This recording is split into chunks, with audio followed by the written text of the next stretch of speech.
on this briefing on the outcomes of the G20 Digital Economy Ministers meetings. As you're aware, the Indian presidency of the G20 has been something we've experienced for the past several months and is an ongoing, culminating in the leaders meet in a few days. And there have been many discussions by nations of the G20 and beyond during this presidency of India's.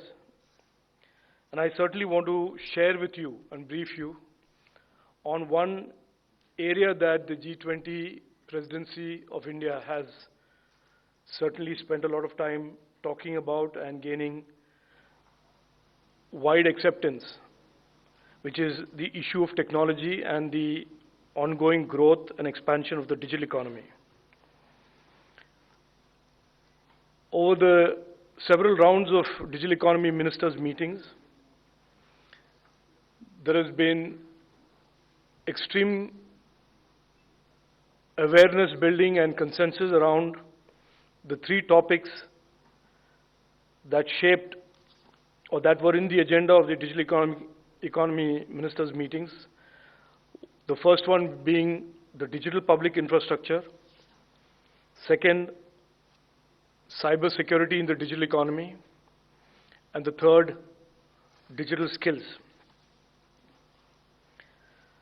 And digital public infrastructure in particular,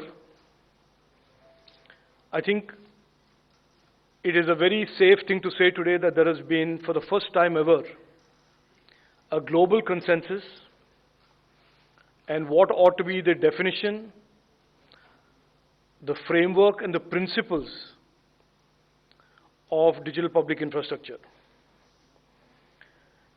From the Indian context, as you are aware, our Prime Minister launched this intense digitalization process way back in 2015 with the launch of Digital India. And India has seen several DPIs that have been created.